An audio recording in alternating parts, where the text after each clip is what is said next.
Hi, and on behalf of my colleagues Marie and Gia, welcome to our Typing Pal online webinar.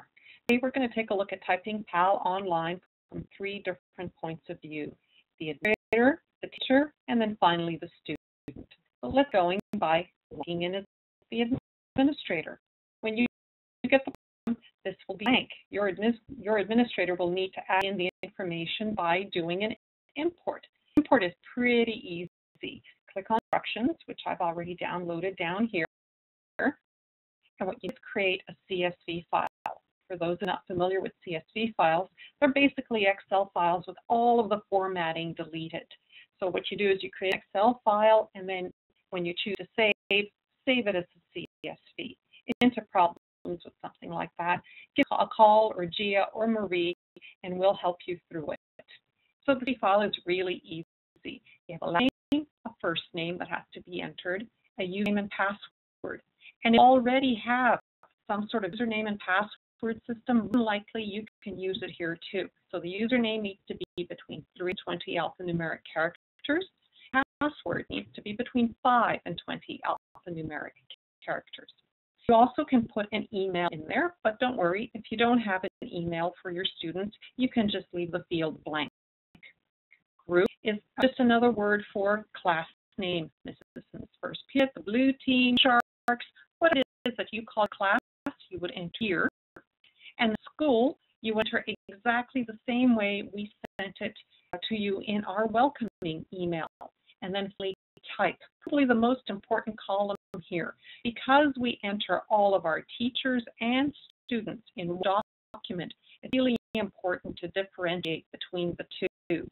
So enter a teacher, you're going to indicate type 1, and when you enter a student, you're going to indicate type 0. The system go in, look for the Mrs. Smith's first period, group all of them together, and then go to type and find the type 1, label that the teacher, and everybody else is the student. So reasons that an import won't work, we forget to put the teachers in the list here. You can't have a classroom without a teacher, so please remember to put your teachers in. Number 2, skip line or deleting a column. Avoid doing that, as the system won't be able to import properly. And finally, not having a unique username. This is critical for the students because we do collect statistics each and every student, so every student has to have their own unique name. Be particularly vigilant of siblings. Madison and Mary Taylor both end up being M. Taylors, not unique. So keep out for that.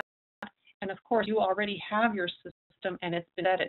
That's probably the best way to go. If you ever have any issues with doing the imports, give us a call. We'll call the number that's on the email, the welcoming email that we send you, and someone will help you through the import process. Let's move on into this area so I can give you a little bit of background. You see that we support all kinds of different browsers. Because we are online, that means that it doesn't matter if you're working on a Mac or a PC, absolutely no difference. Everything is done online. And of course, a huge bonus to that is that your students, if they have an internet connection at home, can be doing keyboarding from home. And take a quick peek at that teacher's module page, because there's so much information here. If you ever taught keyboarding before, there is a document, our teaching guide, that can guide you through everything you need to know. Let's take a peek at the table of contents. You have how to evaluate your students on a grade-by-grade basis. You have worksheets showing students how to sit correctly, where to put their fingers, where to hold their eyes, along with exercises that go with that. You have information here on how to motivate your students, keep them interested, keep them engaged in keyboarding. You also have once again, because it's online, your students might be doing their keyboarding homework at home, and it's to be able to explain to the parents the reasoning behind this. And of course, youngest students, we have the Certificate of Achievement, always very welcome on the fridge door. For those interested, there is a pedagogical approach to typing PAL online that we explain in this document. And we have our user's guide here.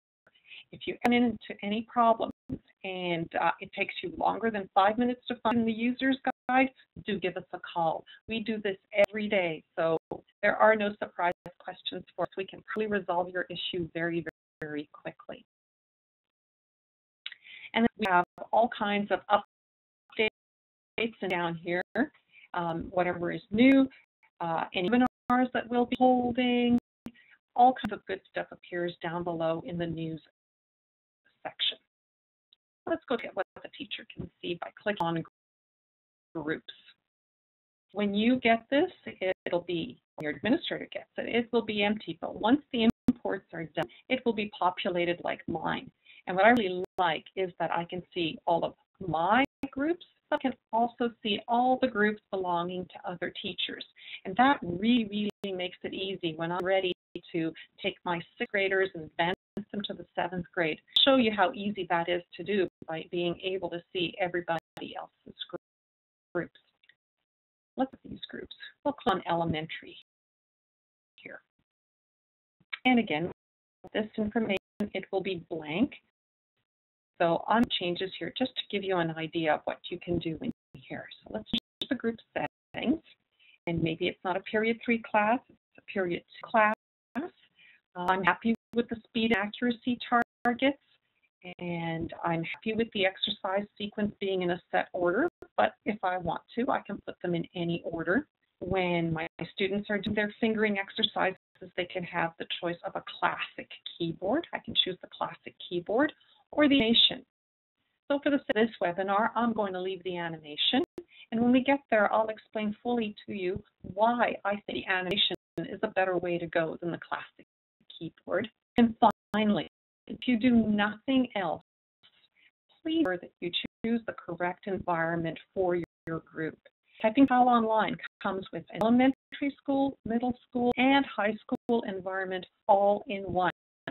It's up to as the teacher to choose the correct environment for students. We have classic edition in here that used to be all 3 environments in one, but I highly recommend that you choose the one that's best for your students, each group. You have a little area here. Write a note to all of your students, and this will appear on their screen when they are keyboarding. So summary, if you do nothing else here, make sure you choose that correct work environment and make sure that you use the accuracy and speed targets that are best for your class. Save the settings. And there we go. Of course, we're here to delete the group and log in as a student in this space. So in managing our group, let's manage students. And I mentioned earlier how easy it is to move students from one class to the next. I can choose one student, or I can select all of them. And then move selected students to another group and choose any one of the classes that's available in my school. Click move, and all the students will be automatically moved to the next class. It's really simple and easy.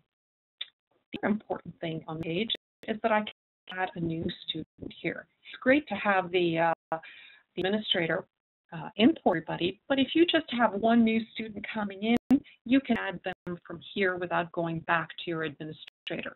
By the token, if a student leaves the school, you can delete a student very easily from this area as well. The other thing you can do is drill down on specific students. So look at Barbara here. Now, Barbara happens to be a star keyboardist.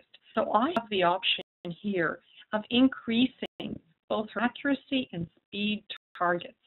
Or if Barbara wasn't doing as or wasn't going as fast as some of the other students, rather than discourage her, I could have lowered her accuracy and speed targets in the area right here. The other I can do that I really like is I can reset Barbara's password. If Barbara gets a password, you don't need to go looking for an administrator in the middle of one of your classes to get a password. You just type here twice, and Barbara's set to go. Save that now. And we're done our students. So the thing that we can do is manage the fingering exercises. And I have the option of making all of these exercises live to the student, and they can go in order as the exercises appear, working through them at their own speed. Not everybody cares for that. So what I can also do is choose which exercises I want to make available to my students. As you can see, clicking on them like so. I'm going to choose for the purposes of this webinar. And now I'm going to move on to practice texts. Now, one thing I would recommend is that if before you do move on to the practice text, try them through at least most of the alphabet before you move on to practice text. The reasoning behind that is that you want to develop some muscle memory in their hands. I would urge you to do basketball. It's not all fun to be playing a basketball game if you haven't yet mastered the art of dribbling. So let them practice their fingering exercises through the alphabet before you move on to practice text. Let's look at the practice text. And here we go. Correct work environment. And I can apply it and then on. But what I can also do is customize my work environment. So I click on Practice Text Collections, and if I have the time and the energy, I can create a completely new collection. I think I'm going to stick to already in here, my elementary school collection, and I'm going to add to it. So Linda's collection, I do lots of them. Make it or it won't move forward, and I can create it. And an area where I'm given the option of creating an entire new section of text or to add one new text. Again, for the purposes of this webinar, I'll just add one new text. Here, with elementary school students, I love spelling words. So here we go. And I have the option of keying the way I'm doing right now, or I can copy paste from another source. Let's see. And here, and now I'll put them within the section that I want to put them in. Some of our educators are customizing the spelling words, definitions for science, speeches for history. We have people that have put prayers and scripture.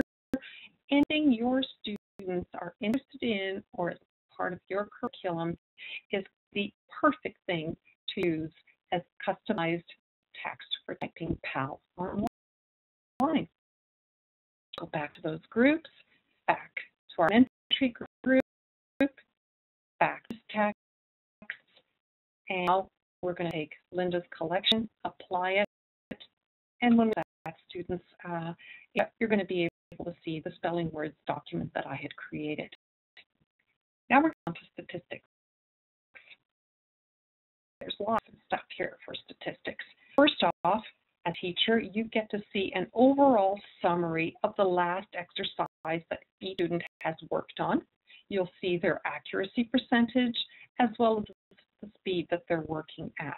You can drill down onto the student and see all of the exercises the student has worked on, their accuracy percentage, the number of mistakes that they made, as well as their speed. And you can see what their fastest, slowest characters are, as well as their most fewest errors in both fewest errors for the characters and most errors for the characters. And I can print that as well. The other thing I really like is I have the option of exporting my data. Now, depending on the formatting on your computer, you'll be either format 1 or format 2. I happen to know that I'm in format 1, So I'll bring that down.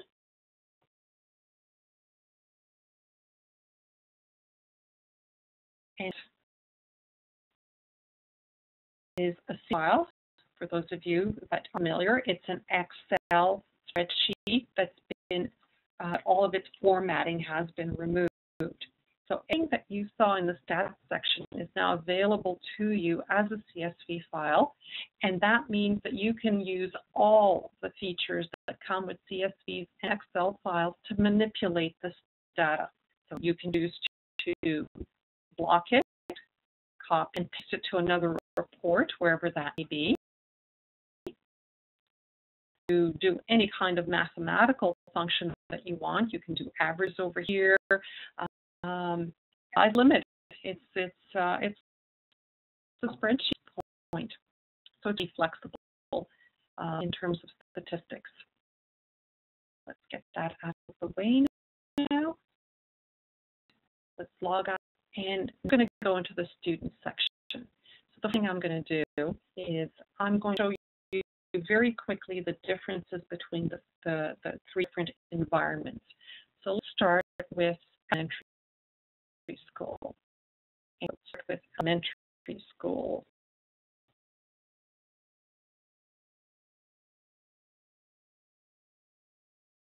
Go.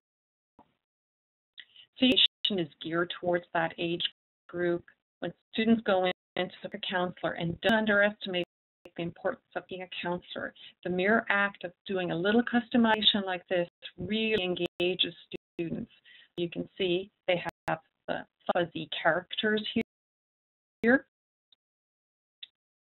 When they're ready to learn, our little apples want to move on. Geared towards their age group. We're typing butterfly text. We're going to be looking at pigs and pets, everything that's geared towards that K through 5 age group. And the best part here is when we look at how they're doing, we've got the little people hands showing the accuracy and the speed. And just like the teacher had access to the log, so does the student. They see their own personal statistics right over here. Meanwhile, middle school, education has changed.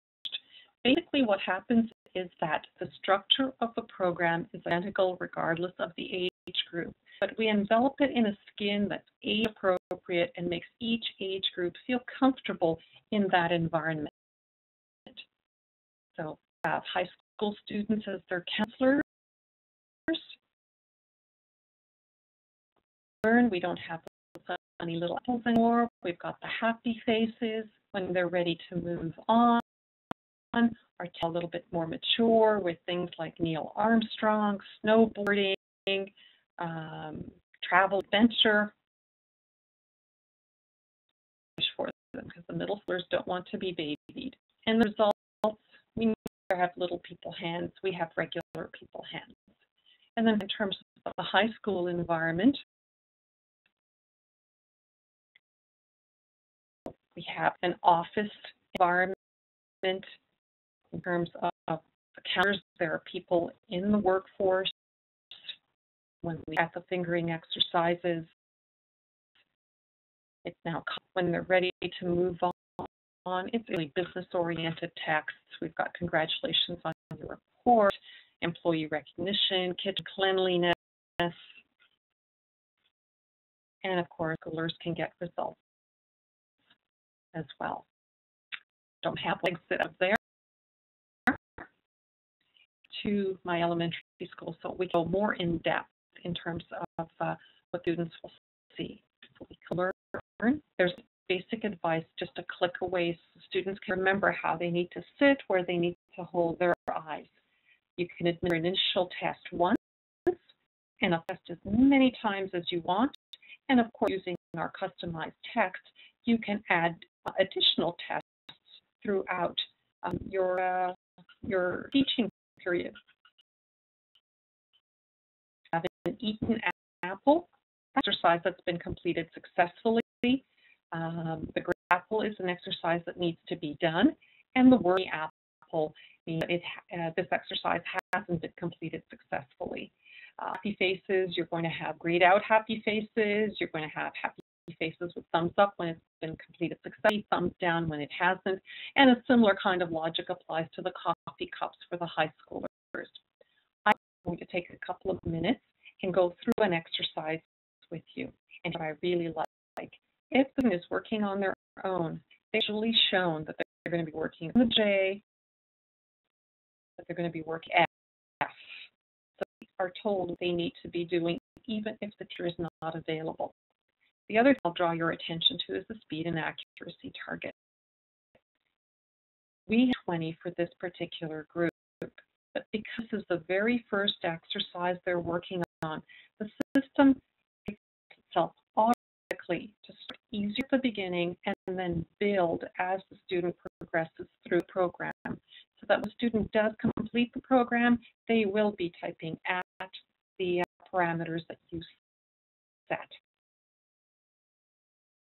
Now, I told you about there are 500 different animations that come up at random, and there is a purpose to them, because if I make a mistake, there's some kind of action that occurs. That action, what it does is it makes sure then that I drop my eyes down to the keyboard, that I keep them up on the screen where they belong. So you never need to buy one of those skins to cover keyboards. This is the purpose. There we go. Now, a mistake. There is only one way to fix the mistake, and that is pressing the correct key. You cannot backspace, you cannot mouse, you cannot space bar, none of that. You have to press the correct key to keep moving. So let's keep going, because when we get to the end, this animation serves another purpose. It gives students immediate feedback on how they've done. So even the ones that might be the best readers will know if they've completed successfully or not. So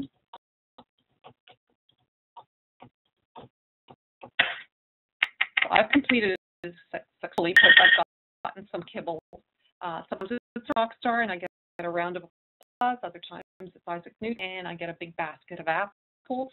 If I can get it there, well, I've got happy faces that tell me that I've completed the exercise successfully.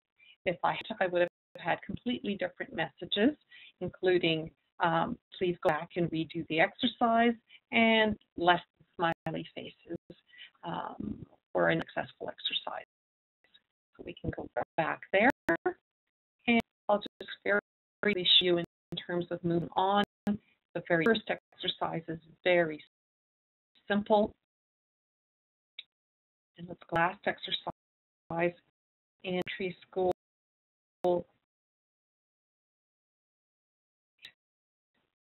We keep in elementary school, so the punctuation that we use is very basic.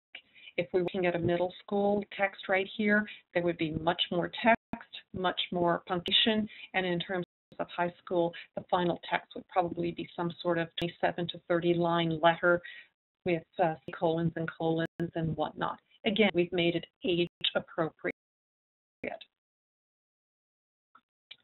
And now to our results. And you've seen this already, our accuracy, and we haven't done too many exercises here yet, so we've only got just a couple of fingers that let us know students just the log. And the last I'm going to show you today are the games. We have 2 minutes. We think our system is really engaging. It was developed initially by a high school student who couldn't find a keyboarding program that kept him interested. So developed it, and he updated it in the early 2000s to make it online. So, but again, we think we're painting without the games. So I would say is perfect for the youngest. I get it. Maybe you're started. It's really simple. Keep your finger on the home row keys and press the key before it hits the wall or it crashes. So it's really easy. On the other hand, is really deceptive because it starts out very easy. monkey comes down, press the key before the monkey lands. When you hit level 6, start that game.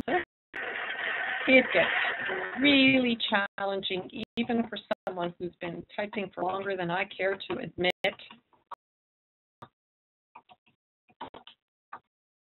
And for me,